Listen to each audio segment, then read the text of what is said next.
कैसे बंद पड़े चीनी मिल को खोलने में हम लोग कामयाब हों। महाराष्ट्र पुणे के साथ MOU साइन किया है। उनके अनुभव का लाभ मिलेगा। उनका महाराष्ट्र में और अन्य राज्यों में 1.5 लाख बीज बिहार को देने जा रहे हैं और आगे भी जो उनका आज MOU साइन हुआ है, ठीक है। हम लोग गन्ना रथ के माध्यम से जहां मिल खुलने का हम लोगों ने लक्ष्य रखा है, वहाँ गन्ना उद्योग गन्ना रथ का भी हम लोगों ने शुभारंभ जल्द करने जा रहे हैं, जो किसानों के बीच जाएगा।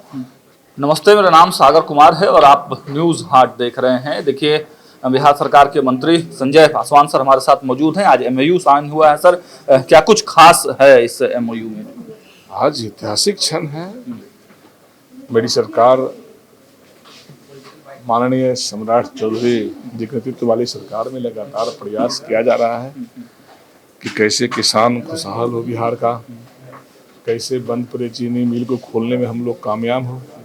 इसीलिए हम लोगों VSI बसंत दादा महाराष्ट्र पुणे के साथ MOU साइन किया है। उनके अनुभव का लाभ मिलेगा। उनका महाराष्ट्र में और अन्य राज्यों में उनके जो शोध किए हुए बीज हैं या शोध किए हुए शोध संस्थान है, उसका लाभ मिल रहा है। निश्चित रूप से हमारे बिहार में भी किसानों को इसका लाभ मिलेगा।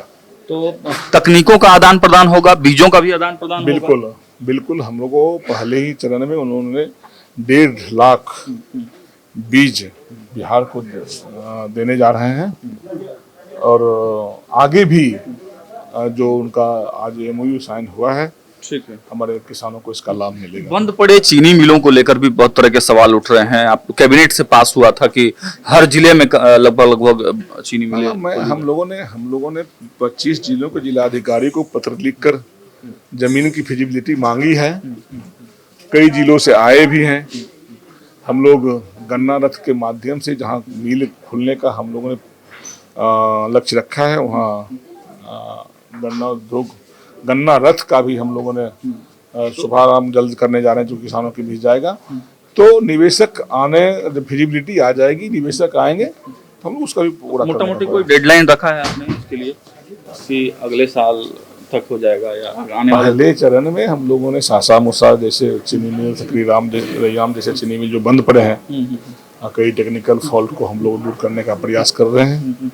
उसका हम लोग जल्द उसको हमको लगता है इस वर्ष से लेकर या अगले शुरुआती वर्ष तक हम लोग खोलने में कामयाब हो गए। कुछ पॉलिटिकल बातचीत कर लेते हैं।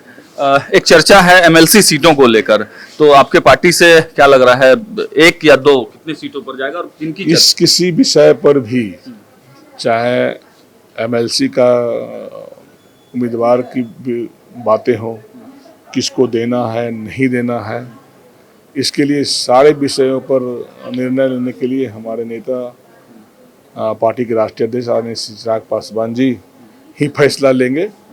हम इसके लिए चिराग पासवान के भतीजे व्यक्ति नहीं, भांजे की बहुत चर्चा हो रही है। मैं नामों की चर्चा नहीं कर सकता। जो भी वो फैसला लेंगे, हम सब उत्तर प्रदेश में भी आपकी पार्टी सक्रिय हो रही है चुनाव? हम लोग उत्तर प्रदेश, पंजाब जैसे राज्यों में संगठन को मजबूत कर रहे हैं, वहाँ जा रहे भी रहे। मैं खुद भी उत्तर प्रदेश गया था और पंजाब में भी आने वाले दिन में मैं वहाँ जाऊँगा। संगठन का भी लड़ेंगे का निश्चित रूप से। हम लोग राजनीतिक पॉलिटिकल काज करता है तो चुनाव लड़ेंगे ही। गठबंधन में लड़ेंगे सर? हाँ, गठबंधन के साथ है, गठबंधन के साथ लड़ेंगे। एक चर्चा राबड़ी आवास को लेकर हो रही है। सरकार और विपक्ष के बीच में जंग सा छिड़ गया है। वो लोग कह रहे हैं कि खाली नहीं करेंगे। देखिए, कानूनी प्रक्रिया है और इसको हर कोई को पूरा करना चाहिए। ये कानूनी प्रक्रिया है, ये विभाग के माध्यम से नोटिस जाता है तो उसको पूरा करना चाहिए, उसका सम्मान करना चाहिए। बदले की भावना से ये गलत है, ये गलत है। बदले की भावना कुछ नहीं होता, ये सब प्रक्रिया है। हम किसी समय में मेरे नेता को भी आवास खाली करना पड़ा था।